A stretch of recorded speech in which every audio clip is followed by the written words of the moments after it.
Hello students, आज की class में आपका स्वागत है।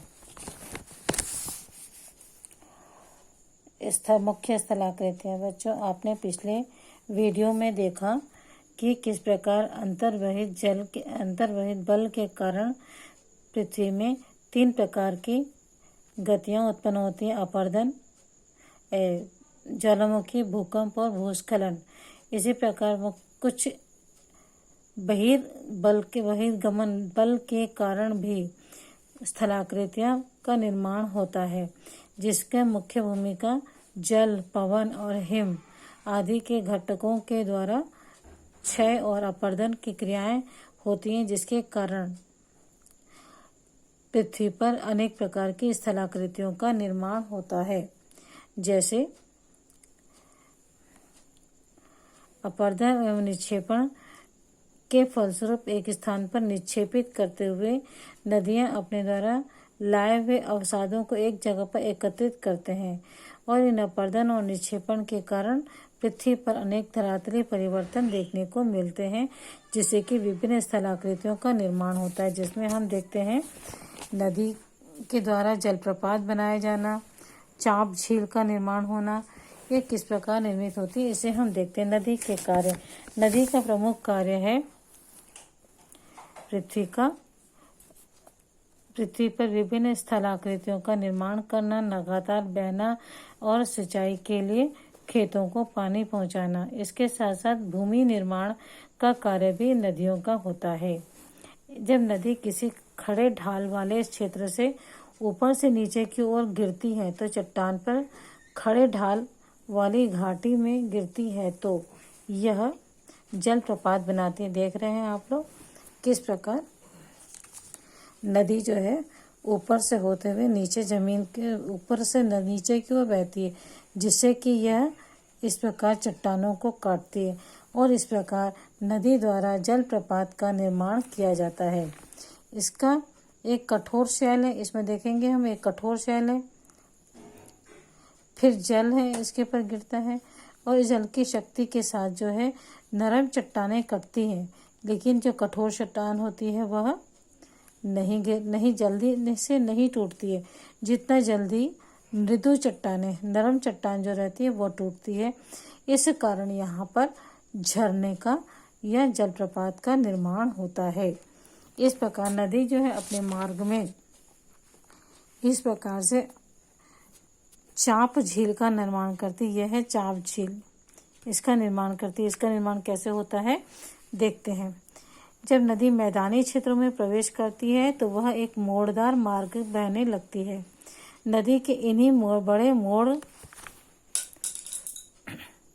को विसर्प कहते हैं। ये जैसे इस प्रकार घूमती हुई नदी चलती है, इसे विसर्प कहते हैं। लेकिन जब नदियां अपने साथ अपने अनेक प्रकार के अपरदन और निक्षेपण के रूप में अवसादों को लेकर आती है और उसे अपने किनारों पर छोड़ते जाती है, तब क्या होता है, नदी का कोई हिस्सा इस प्रकार से नदी से कट करके अलग हो जाता है। इस समय विसर्प लूप से नदी का एक कोई हिस्सा जो है वह कटकर नदी से अलग हो जाता है। क्यों? क्योंकि नदी जब अपने साथ अवसाद और चट्टानों को लेकर आती है तो वो दोनों किनारों में बैठालते डालती है, जिससे कि नदी का कोई हिस्सा टूट करके अलग हो जाता है। इस प्रकार एक चाप झील का निर्माण होता है। इसमें पानी तो रहता है, लेकिन चारों तरफ स्थलाकृति भी रहती है, इसलिए इसे झील का नाम दिया जाता है। और इस प्रकार के झील को चाप झील कहते हैं। चाप का झील क्यों कहा जाता है? और आप चाप को जानते हैं कैसे काटते हैं? क्योंकि इसका आकार जो है चाप की तरह होता है। गणित में आप रेखा गणित के अंतर्गत चाप का शब्द सुना है कि किस प्रकार त्रिभुज बनाने के लिए या अनेक प्रकार के सवालों को हल करने के लिए हम चाप काटते हैं। इसी प्रकार की आकृति इस झील की होती है, इसी कारण इसे चाप झील कहते हैं। कभी कभी नदी अपने तटों से बाहर बहने लगती है, फलस्वरूप निकटवर्ती क्षेत्रों में बाढ़ आ जाती है। जब बाढ़ आती है तो क्या होता है, नदी अपने द्वारा लाए हुए तलछटों को अपने किनारों पर छोड़ देती है, बाढ़ के मैदानों में छोड़ देती है, जिससे कई बार इसकी जो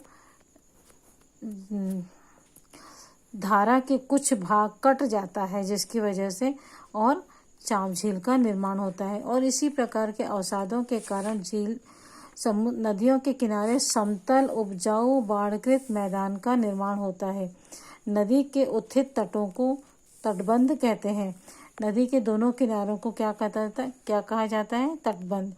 और इस तटबंध को तोड़कर नदी जब चारों ओर बहने लगती है तो उसे कहते हैं बाढ़ का मैदान। इस प्रकार बाढ़ के मैदान में मिट्टी उपजाऊ होती है और समुद्र तक पहुँचते पहुँचते नदियों का प्रवाह जो है वह धीमा हो जाता है। क्यों? क्योंकि इनमें अवसाद और तलछटों की मात्रा इतनी अधिक हो जाती है कि वह उन्हें संभाल नहीं पाती हैं और आखिरी छोर पर नदी अपने इन सारे अवसादों को बिछाते हुए चले जाती है। इस प्रकार डेल्टा का निर्माण होता है। यह है डेल्टा।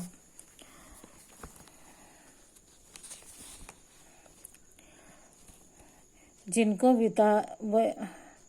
वत्रिका कहा जाता है। यहाँ नदी इतनी धीमी हो जाती है कि वह अपने साथ लाए हुए मलबे को निक्षेपण करने लगती है। प्रत्येक वत्रिका अपने मुहाने का निर्माण करती है। सभी मुहानों के अवसादों के संग्रह से डेल्टा का निर्माण होता है। नदियाँ अपने किनारों में लाए हुए अवसाद तलछट को छोड़ते चले जाती है और नदी जब समुद्र में मिलती है तो इस आकृति का निर्माण करती है। तलछट और अवसाद क्या है? नदी जब अपने मार्ग में बहती है तो अपने द्वारा अनेक प्रकार की आकृतियों का निर्माण करती है, जिसमें झरना है, जलप्रपात भी है, जिसे जलप्रपात भी कहते हैं। तो इसमें क्या होता है?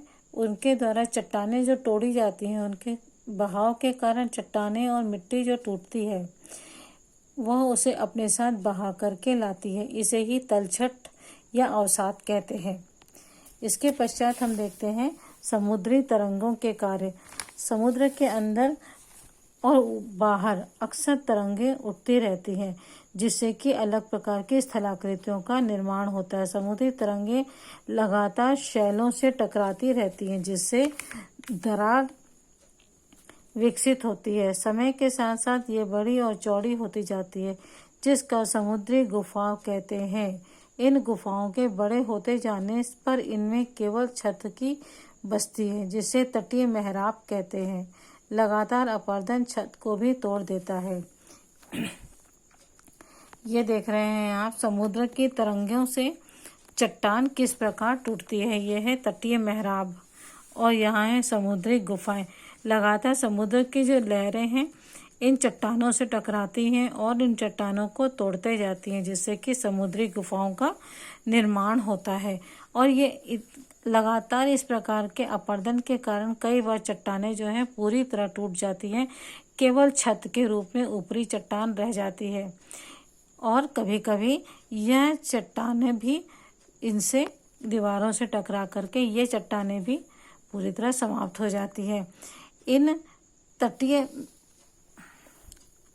जिससे तटीय मेहराब का निर्माण छत की तरह बच जाती है। चट्टानें ऊपर बीच में पूरा खोल खाली हो जाता है और केवल छत के रूप में बची रह जाती है, जिसे कि तटीय मेहराब कहते हैं। इस प्रकार की आकृति को तटीय मेहराब कहा जाता है। और लगातार अपरदन जो है वह छत को भी तोड़ देता है। लगातार समुद्री लहरें अगर चट्टानों से टकराती हैं तो इस प्रकार यह लहरें जो हैं चट्टानों की छत को भी तोड़ देती है और केवल दीवारें बचती हैं। दीवार जैसी इन आकृतियों को स्टैक कहते हैं। समुद्री जल के ऊपर लगभग ऊर्ध्वाधर उठे हुए ऊंचे शैलीय तटों को समुद्र भृगु कहते हैं। समुद्री तरंगे किनारों पर अवसाद जमा कर समुद्री पुलिन का निर्माण करती है। समुद्री क्षेत्र में भी तरंगे जो हैं अनेक प्रकार की आकृतियों का निर्माण करती, जिसमें मेहराब है और जो मेहराब की छत टूट जाती है और दीवारें बचती हैं, उन आकृतियों को स्टैक कहते हैं। समुद्रों के में जल के ऊपर लगभग ऊर्ध्वाधर खड़े हुए, ऊर्ध्वाधर यानी सीधे खड़े हुए ऊंचे शैलीय तटों को समुद्री भृगु कहते हैं। और समुद्री तरंगे किनारों पर अवसाद जमा कर देती हैं, उन्हें पुलिन कहा जाता है। इस प्रकार समुद्र में भी की लहरें भी अनेक प्रकार की स्थलाकृतियों का निर्माण करती हैं। हिमनद के कारण, हिमनद को हिमानी या बर्फ से भरी हुई नदियां भी कहते हैं, जो कि कठोर होती हैं, गोलाश्म मिट्टी और पत्थरों के अपरदित कर देती हैं और गोलाश्मी मिट्टी एवं पत्थर से भूदृश्य का अपरदन करती हैं।